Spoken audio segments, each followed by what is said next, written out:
Okay,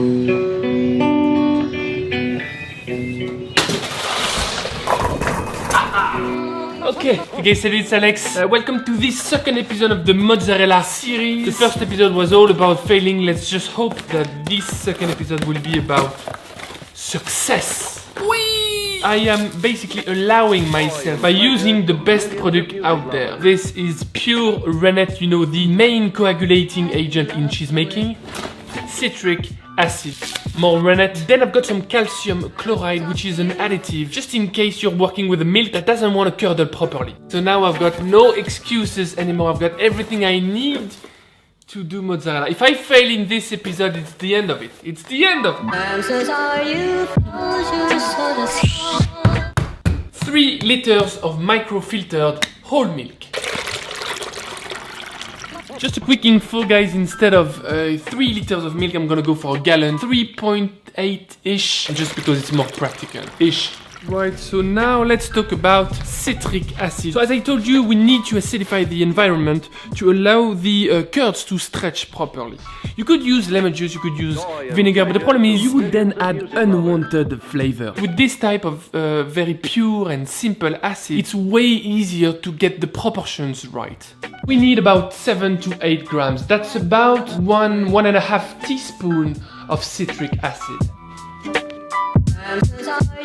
So now to allow better, probably a more even distribution throughout the milk, let's just dilute this in a bit of mineral water. You know, like quarter cup. So you know, just out of curiosity, I want to know the pH value of such an acidic solution. Wow, it's more acidic than vinegar, than lemon juice. Just don't drink this stuff. Now you want to heat the milk until it reaches 32 degrees Celsius or 90 degrees Fahrenheit. It's probably a very good idea to keep stirring the milk to get an even temperature throughout the whole liquid. That's basically what my next minutes are gonna be like. So just a quick word about the previous video.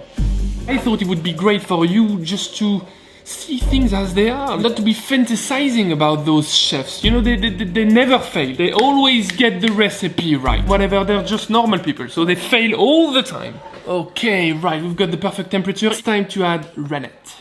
So obviously the amount of rennet you need to use depends on the rennet you're using. This one needs 3 to 4 drops of rennet for 1 liter of milk to make hard cheese. And just 1 drop per liter if you want to make quark. I'm not making quark. Fool me once! So in my case, it's about 12 drops. Well, believe it or not, it's already curdling. I'm just giving the temperature a quick check because you need stable 32 degrees Celsius, that's why. Now let's leave this untouched for about 30 minutes. Well, since we got time, let me run you through a few mozzarella cheese facts. Did you know that mozzarella comes from the verb mozzare, which means cut off in Italian? Nobody cares. Well, it's related to the cutting action performed by the cheesemaker on the curds. Well, I believe I also told you that traditional mozzarella is made with water buffalo's milk, where most mozzarella we can shop in our supermarket is made from cow's milk. The thing is, it shouldn't be called mozzarella. It should be called fior di latte. Why? I don't know. Why is my name Alex? Why is this guy's name Jamie? Like in Jamie Oliver. Like the name of the guy who did the foreword of my cookbook. I know it's absolutely not related, but my cookbook is finally out. You can pre-order on Amazon, so I'll share the link in the description box down below. Okay, now back to mozzarella, promise.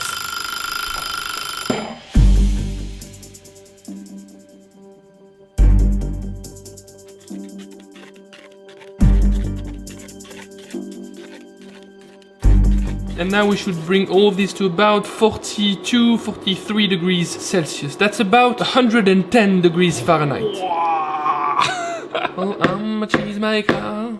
I'm a cheesemaker. The next step is to transfer those curds to a colander placed in another container, just to get rid of all this whey. You don't want to press this thing dry, but you just want to get rid of most of the whey. So now it's about rest. It's about waiting for the curds to be ready to be turned into beautiful mozzarella balls. How long should we wait? Well, it depends on the milk, depends on the rennet you use, depends on... I have no idea.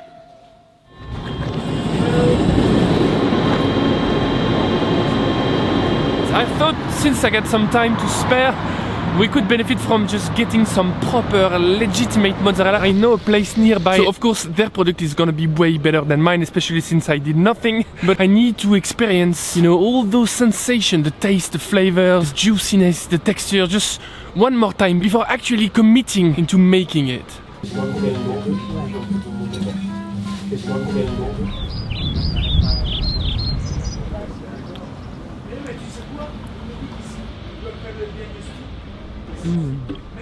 Wow. There really is a duality of texture. The outside is smooth and it forms like a skin on the outside, and then inside you've got some softness, some almost fluffiness, and some moisture, some juiciness as well. It's mind-blowing. But I know I don't stand any chances against like real artisan mozzarella. But you know me, I'm still gonna try, I'm gonna do my best. I'm a fool, and that's why you're following me. Right, so now everything seems to be ready. I've got some almost boiling water. I've also got some warm water from the tap just to temper those curds and a bit to act as a buffer. Got a metal, my curds, still a bit moist, but they have come nicely together. And then I've got a cold water bath just to chill everything out at the end.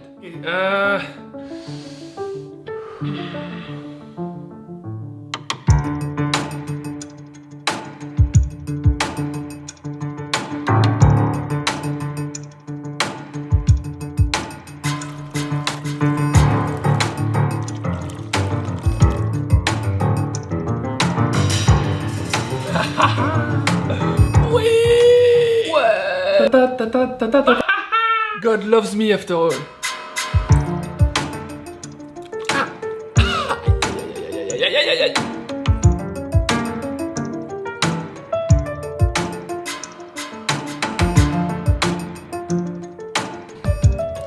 Okay, and this is the last one.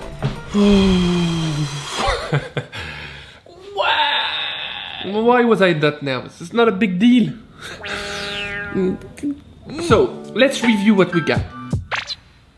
I'm not entirely sure.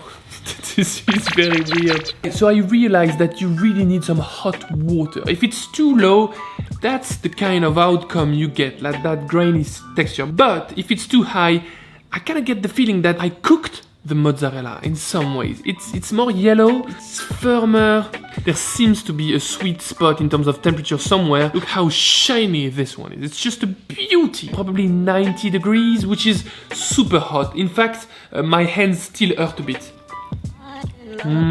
I've got the elasticity, I've got the feeling that it's a mozzarella, but the juices are a bit on the cheap side. Well, now in terms of comparison with the one I ate earlier, this has no contrast. The other one was firm on the outside and soft in the inside. This is just consistent. This is just semi-firm. Of course, I'm gonna try again and again and again, but I'm afraid I need a super reliable, legitimate source of information. Something that would come from an authority, like, if possible, the highest authority available.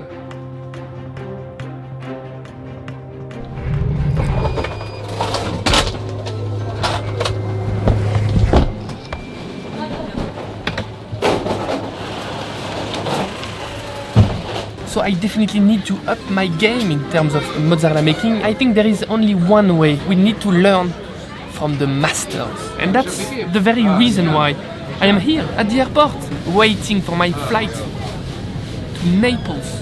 You definitely don't want to miss the next episode, so be sure to subscribe to the channel. Take care, bye bye, salut.